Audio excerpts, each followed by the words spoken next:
The docking bay of the Starship Resolute was loud with the sound of engines cooling and machines humming.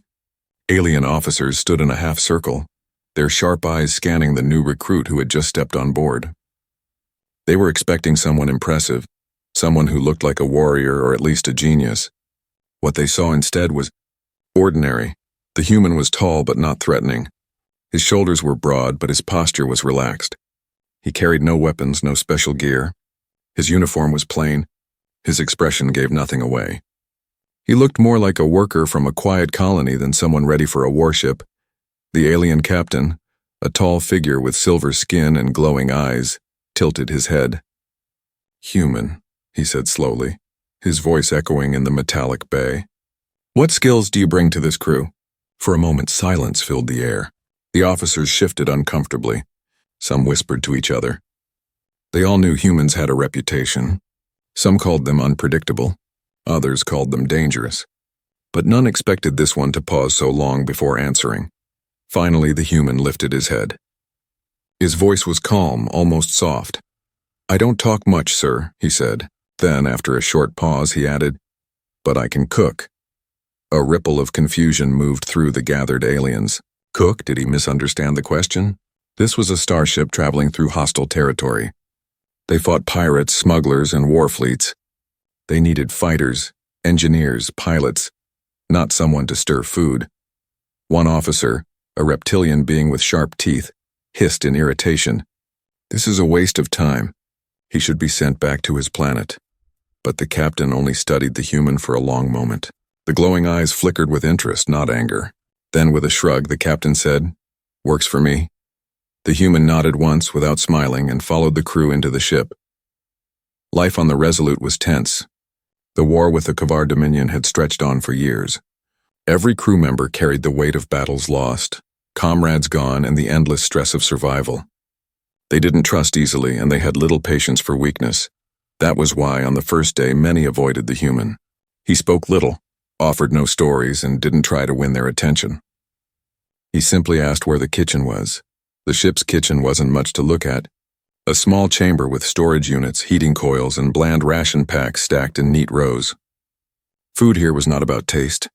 It was about energy and survival. Most of the crew ate quickly without thought, swallowing the gray nutrient paste that kept them alive. The human walked into the kitchen, looked around and exhaled softly, as if disappointed but not surprised. Then he rolled up his sleeves. By the second day, strange smells drifted through the halls. Not the sharp chemical scent of ration packs, but something warmer, richer. Aliens walking past the kitchen slowed down. Their noses twitched. Their stomachs growled. Inside, the human was working with quiet focus. He used the same rations everyone hated, but somehow he transformed them. He cut, boiled, roasted, and mixed. The bland paste turned into golden soup, crisp bread, and spicy stew. He moved with steady hands like someone who had done this 1,000 times before. A curious group of officers gathered at the doorway. They whispered to each other, "Is that real food? It cannot be. Those are the same rations we eat every day. Then how does he make it smell like that?" The human didn't answer their questions. He didn't even look up. He stirred the pot slowly, then set bowls on the counter. Without a word, he gestured for them to try. Suspicion was strong. No one trusted humans easily, but hunger was stronger. One officer, a tall insectoid with shimmering wings, stepped forward and dipped his spoon. The first taste froze him in place. His wings shivered. His black eyes widened. Then slowly he took another spoonful. "Impossible," he muttered. Another officer grabbed a bowl, then another. Soon they were all eating, and silence filled the kitchen. Not because they disapproved, but because they didn't want to stop chewing. The warmth spread through their bodies, softening the edges of stress that had been there for months. By the time the captain arrived, the kitchen was full of officers holding empty bowls and staring at the human like he was some kind of sorcerer. The captain raised an eyebrow. "So, you weren't lying?" The human wiped his hands on a cloth. "No, sir." The captain leaned closer, lowering his voice so only the human could hear. "You understand where you are, don't you? This ship isn't a restaurant. We are at war." The human looked up, calm and steady. "I know, but even in war, people need to eat." The captain studied him for a long moment, then let out a low laugh. "Interesting. Very well, continue. As the captain walked out, the officers exchanged glances. None of them could explain what had just happened. But deep inside, a seed of curiosity had been planted. This human wasn't like the others they had heard about. He didn't brag, didn't threaten, didn't shout. He simply cooked. And yet in that small act he had done something remarkable. He had made them feel alive again, and though no one wanted to admit it, every single one of them thought the same thing. Maybe this human was more dangerous than he looked. The next morning on the Resolute, the crew gathered in the mess hall as usual. The long metal tables were filled with tired faces and restless hands. Most of them were ready for another bland meal. The gray ration paste sat in its storage units, waiting to be scooped and swallowed without thought. It was the same routine they had lived for years. But today something was different. The air carried a smell, warm, rich, almost impossible to describe. It curled through the vents, reaching every corner of the ship. Some thought it was a trick of the mind. Others followed it like hunters chasing prey. When they stepped into the mess hall, they froze. The human was there, standing behind the counter, sleeves rolled up, hands moving with calm precision. Steam rose from pots and pans. Instead of gray paste, the tables filled with bowls of golden soup, dark bread with crisp edges, and meat glazed in a sauce that shimmered like firelight. No one spoke at first. They just stared. One officer, a scaled warrior from the Thrin species, leaned close to another. "What is this?" "Food is fuel. Why waste energy making it look like this?" But curiosity was stronger than suspicion. One by one, they approached the counter. The human served without a word, placing bowls and plates before them. His movements were simple, practiced. His eyes were calm, neither proud nor nervous.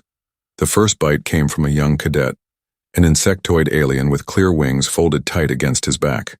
He lifted a spoon of soup to his mouth, tasted it, and froze. His wings trembled. His black eyes blinked rapidly. "What is it?" someone asked sharply. The cadet swallowed. His voice was unsteady. "It is warm. It feels like—" He stopped, unable to explain. Instead, he took another spoonful and another until the bowl was empty. That was enough.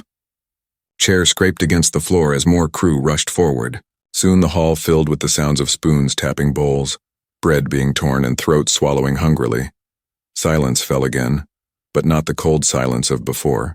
This silence was heavy with thought. The food was doing something they could not explain. It wasn't just taste. It was memory. It was comfort. Some felt old emotions stirring, things they had forgotten long ago. A reptilian officer suddenly pushed away his bowl and stood. His chest rose and fell rapidly, and his eyes were wet. "This makes no sense," he growled. "Food is fuel. It should not. It cannot." His voice broke. He turned and stormed out, leaving the others staring. The human watched quietly. He didn't chase after him. He simply continued serving. The captain arrived not long after. His silver skin reflected the dim lights as he stepped into the hall. At once the crew stood, unsure how to explain what was happening, but the smell reached him too, and he frowned. "What is going on here?" he asked. No one answered. Instead, an officer slid a bowl toward him. The captain narrowed his glowing eyes, then dipped his spoon. He tasted carefully, preparing to criticize, but his expression shifted just slightly. He didn't speak. He took another spoonful, then another. By the time the bowl was empty, the hall was silent, every crew member watching. Finally, the captain set down his spoon. "Interesting," he said softly. He turned to the human. "You took the same rations we have eaten for years. And you made this." The human nodded once. "Yes, sir. Why?" The human's answer was simple. "Because people eat more than food. They eat memory. They eat comfort. They eat together. Even in war, that matters." For a long moment, the captain said nothing. The crew held their breath. Then the captain let out a quiet laugh. "Strange creatures, you humans." He gestured toward the tables. "Carry on." The meal continued. This time no one rushed. They ate slowly, as if savoring each bite. For the first time in months, the mess hall was not filled with complaints or silence. It was filled with conversation, soft, hesitant, but real. Officers from rival species spoke to each other. Laughter, small and uncertain, slipped into the air. The human did not join the conversation. He kept working, cleaning, preparing for the next dish. But his eyes scanned the room and he saw what he needed to see. They were changing. Later that night, when the crew returned to their quarters, something lingered inside them.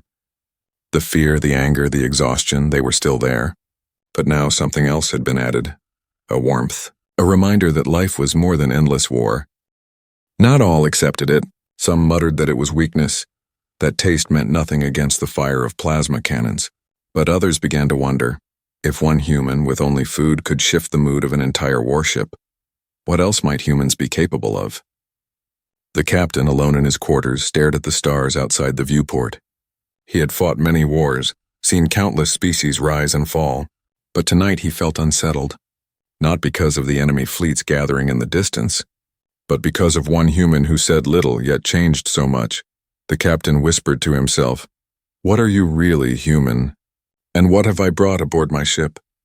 The stars outside offered no answer, but in the kitchen the human was already preparing for tomorrow. The Resolute was not the same after that meal. The crew didn't say it out loud, but something had shifted. On warships, rumors traveled faster than light.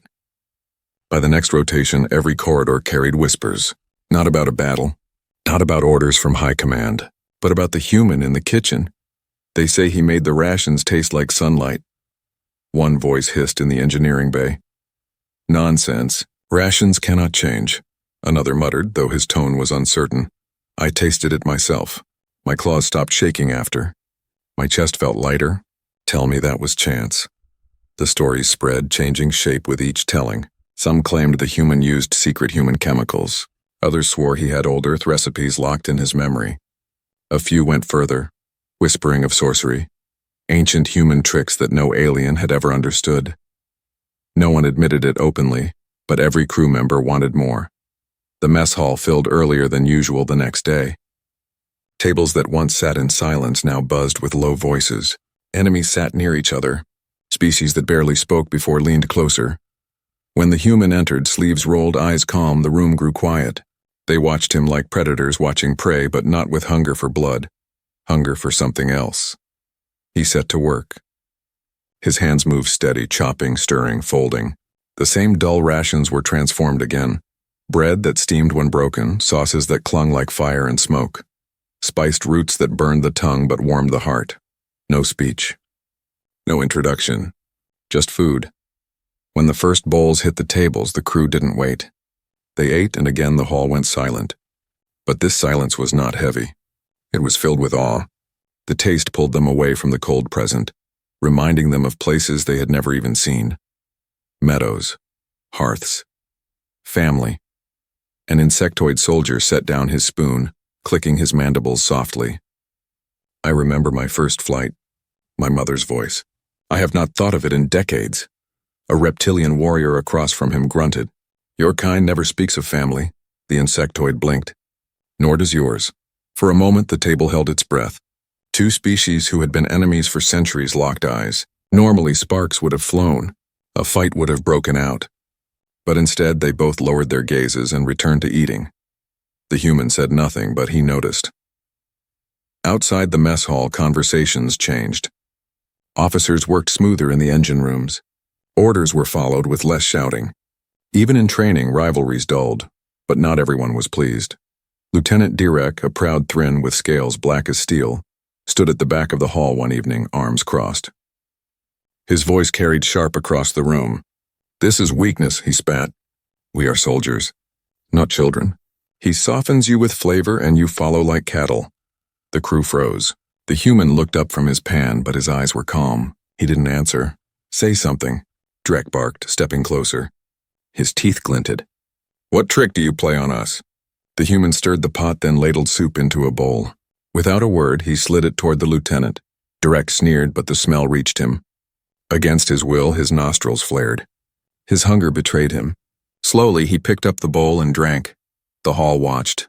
His jaw worked, his throat moved, and then his body stilled. His claws loosened. His eyes softened, just for a moment, as if a memory had cut through the armor of his pride. He slammed the bowl down and growled, "This changes nothing." But his voice lacked the fire it carried before. He turned sharply and left, tail lashing behind him. Whispers followed him out. That night, the captain summoned his first officer. The silver-skinned commander leaned on his desk, voice low. "Morale has risen. Reports show discipline improved by 16%. Training scores climb. What caused this? The officer hesitated. Finally, he answered. The human, sir, his meals. The captain's eyes narrowed, glowing faintly. Food does not win wars. No, the officer agreed. But perhaps it makes soldiers who can. The captain was silent for a long time. Then he said, Keep watching. I want to know if this effect lasts, or if it breaks when fire rains from the sky. Meanwhile, the crew began doing something strange. They gathered in the mess hall not just to eat, but to linger. They stayed after meals, talking quietly, sharing stories. Some even began helping the human, passing ingredients, carrying bowls, learning his methods. He didn't encourage or discourage them. He simply let them watch, let them taste. A few tried to copy him, but their attempts were clumsy. Their food was edible, but it carried no warmth. And slowly a question grew inside them all. Why did his food feel different? Why did it reach places inside they thought were gone? No one asked him directly. He gave no speeches, no explanations. But in their whispers, in their late-night talks, in the way enemies now sat together without drawing weapons, the crew found their answer. This human wasn't teaching them recipes. He was teaching them to remember what it felt like to be alive. And in a war where life was cheap, that was the most dangerous gift of all. The Resolute drifted on the edge of a quiet star system, engines humming as the crew went about their routines. To anyone watching, the warship looked calm, almost peaceful. But inside, tension was rising. The whispers of the humans' meals had spread across every deck. But now a new whisper grew louder. The Kavar Dominion fleet had been sighted. Scouts reported that enemy ships were closing fast, outnumbering the Resolute 3-1. Fear began to seep into the crew. In the mess hall, the laughter that had started to appear in recent days faded. Soldiers stared at their trays, pushing food around without eating. Even the humans' meals, though rich and comforting, could not silence the thought that death might be waiting just beyond the next star. Lieutenant Derek, still suspicious of the human, slammed his claws on a table. Do you fools think flavor will save you when plasma fire tears through our hull? Do you think soup will stop the Dominion? His voice cut through the hull like a blade. No one argued. They simply sat in silence, the weight of his words pressing down. The human stood at the counter, watching. He did not answer the lieutenant. Instead, he turned back to his stove. That night, the captain gathered his senior officers in the command chamber. The holomap glowed with red enemy markers moving toward them. We cannot outrun them, the first officer said grimly. Their engines are faster. Their numbers are greater. They will corner us. The captain's silver eyes narrowed. Then we fight. The room was silent. Everyone knew what that meant. The Resolute might hold for a time, but 3-1 was not survival. It was slaughter.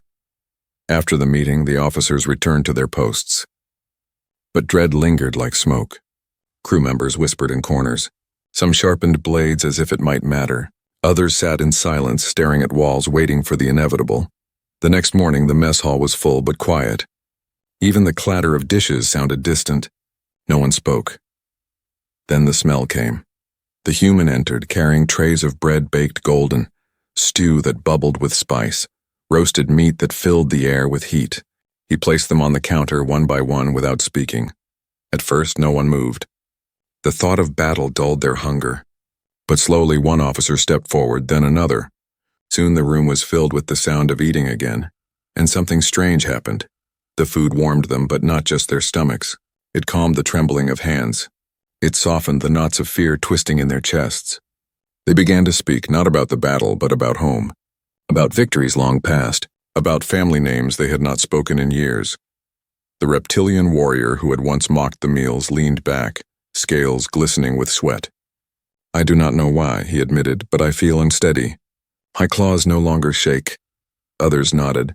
At the far end of the hall, Lieutenant Derek growled. Tricks. You are blind to them. He feeds you lies. None of this changes what is coming.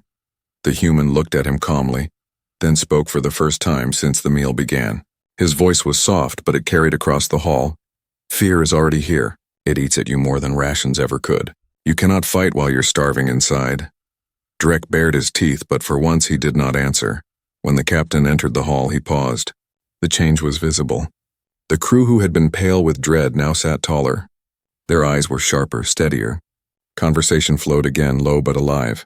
He studied the human for a long moment. Then he said, "You think food can make soldiers?" The human wiped his hands on a cloth. "I think it can remind them why they fight." The captain said nothing more, but his silver eyes lingered on the human before he turned away. Hours later, alarms echoed through the ship. The Dominion fleet had arrived. Red lights flashed, and the voice of the first officer thundered through the intercom. "All hands prepare for engagement." The crew rushed to their stations. Weapons charged. Shields rose. Fighters launched from the bays like sparks from fire. But something was different. The fear that had threatened to paralyze them was gone. They moved with precision, with trust. The divisions between species seemed thinner. Orders were carried out quickly, smoothly. The battle began. The Dominion ships unleashed plasma storms that lit the void. The Resolute shook under the assault, shields flaring, but the crew held firm, answering with volleys of their own. On the bridge, the captain gripped the railing. His glowing eyes darted across the screens, watching his crew work together as if bound by an invisible thread. The thread, he realized, was the human. In the kitchen, even as battle raged, the human worked. He had no station in combat, no weapon to wield, but he prepared more meals ready for when the crew returned. His hands moved steady, unshaken by the tremors of the ship. "Even in war," he murmured to himself, "people need to eat, and somehow in that quiet kitchen, he believed the battle outside might be won. The Resolute survived the first clash with the Kavar Dominion, but the ship bore scars. Hull plates were scorched, energy reserves drained, and several officers injured. The crew worked day and night to keep the vessel moving, patching leaks and recalibrating weapons. Yet amid the exhaustion, something remarkable lingered. The crew still spoke of the meals. They remembered the warmth that steadied their hands, the taste that dulled their fear.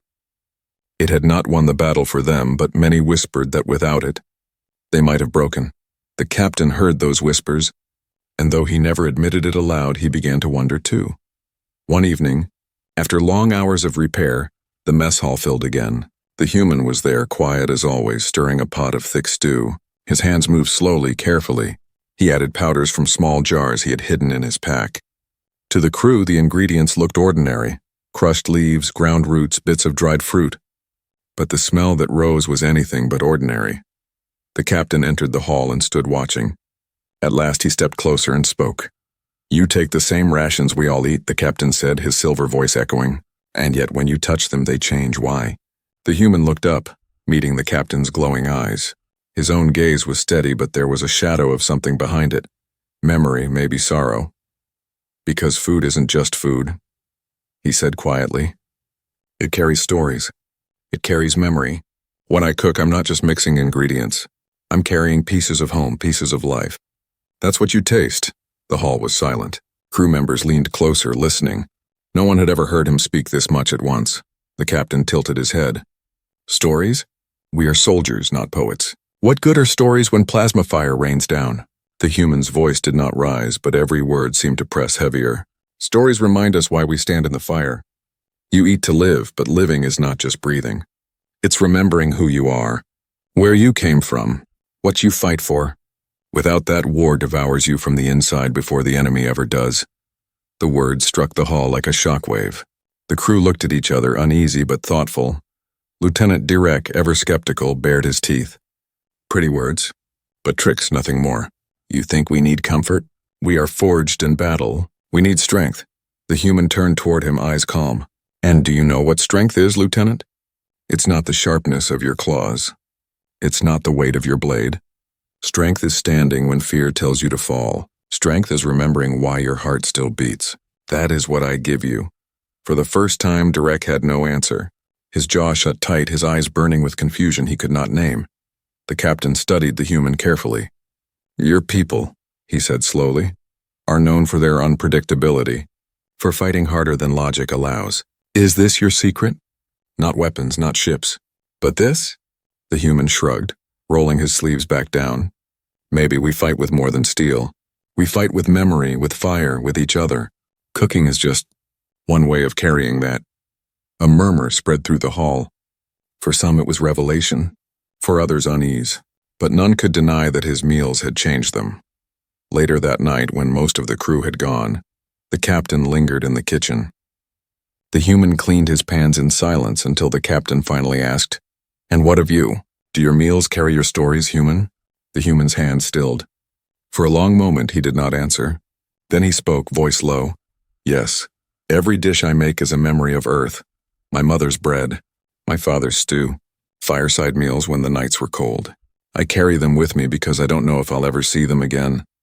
His tone was quiet, but the words were heavy.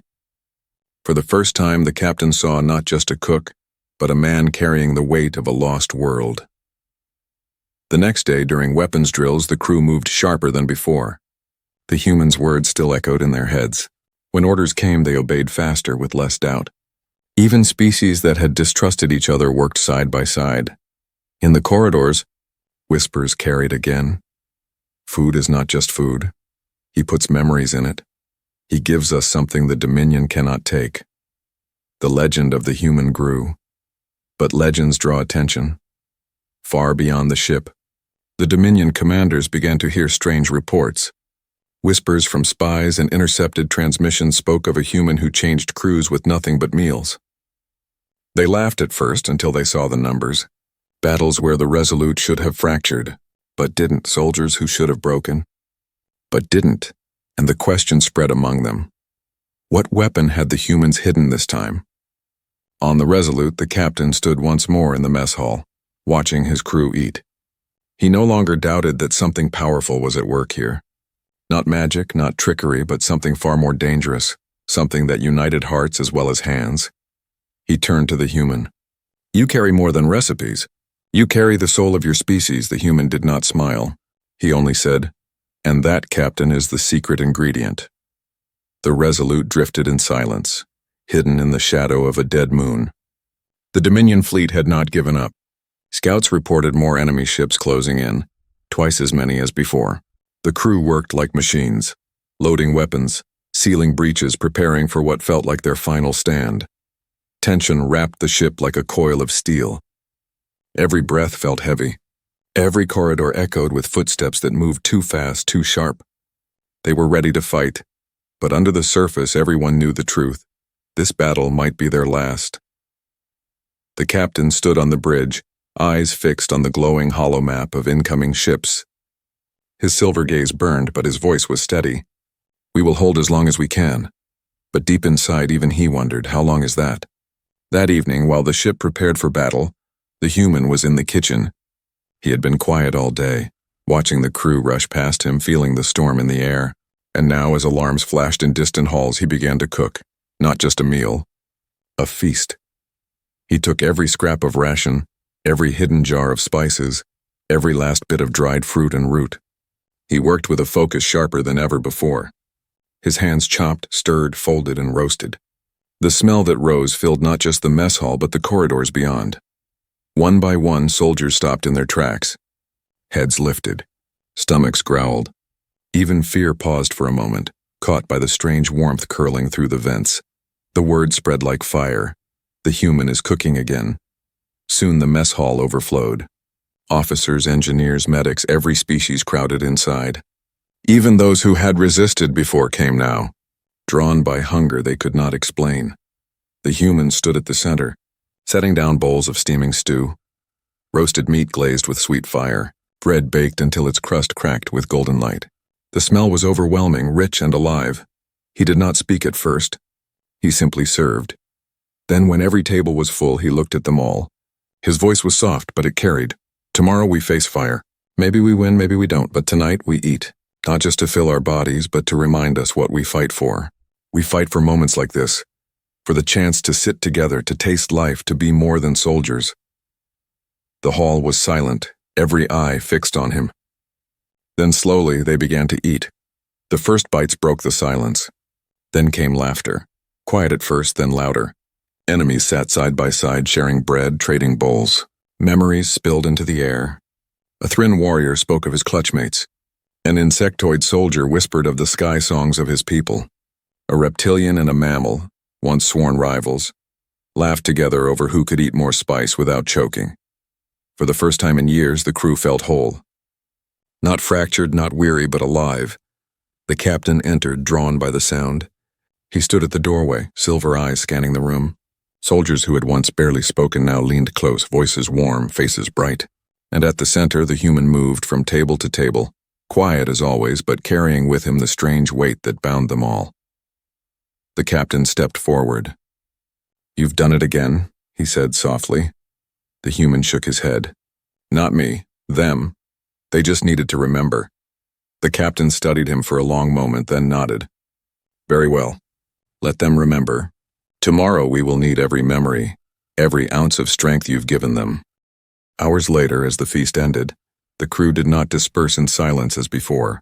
They left with steady steps, their voices still carrying stories and jokes down the halls. Fear had not vanished, but it had been caged, pushed back by something stronger. In the kitchen, the human cleaned his pans, hands moving slowly. Alone at last, he allowed himself a whisper. "This is what humans do. We bind the broken. We feed the fire." The next morning, alarms blared. The Dominion fleet filled the starfield, ships lined in perfect formation. Their weapons glowed like suns. On the bridge, the crew of the Resolute took their stations. But there was no trembling now, no panic. They moved as one, steady and sharp. The captain gripped the railing, his silver eyes burning. "For the Resolute," he said, and the crew answered, voices strong, unified, "For the Resolute." In the kitchen, the human stood quietly, hands folded. He would not fight with weapons. But his work was already done. The feast had planted something no Dominion fleet could erase. Courage, unity, memory. The ship surged forward, straight into the fire. The Dominion thought they faced a single warship. What they truly faced was a crew reborn, bound together by a cook who said little, but gave them everything they had forgotten they needed. The battle was long, brutal, and lit the void with fire. The Resolute had been outnumbered, yet it did not break. Plasma storms battered the hull. Dominion fighters swarmed like hornets, but the crew moved as one.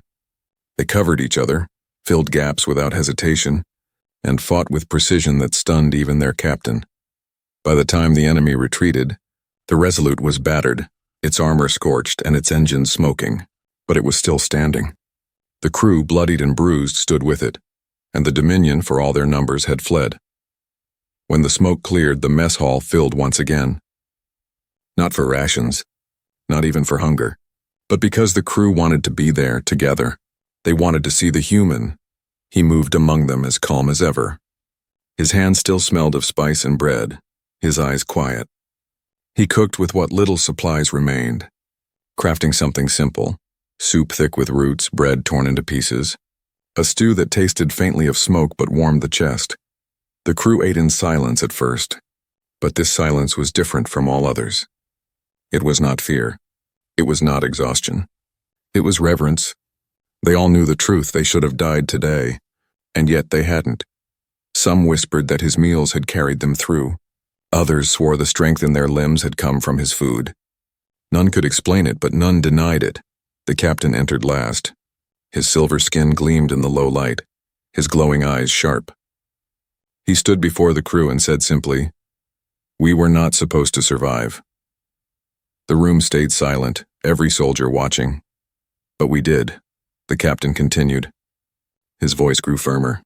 "And we did not survive because of numbers. We did not survive because of luck. We survived because of each other, because we fought as one," and he paused, looking directly at the human. "Because of him." Dozens of alien eyes turned to the quiet cook. The human shook his head slowly. "Not me, you." The captain's lips curved into something rare, a faint smile. "Perhaps. But it was your hand that reminded us who we are. You say you don't talk much, human, but your food speaks louder than words." The hall erupted with a sound the ship had not heard in years. Applause.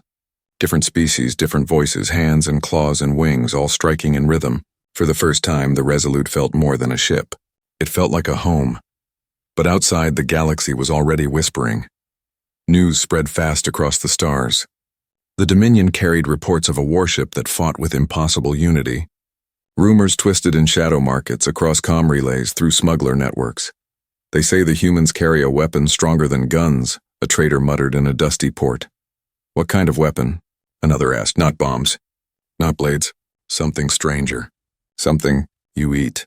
The story shifted with each telling. Some claimed the human poisoned his crew to make them fearless.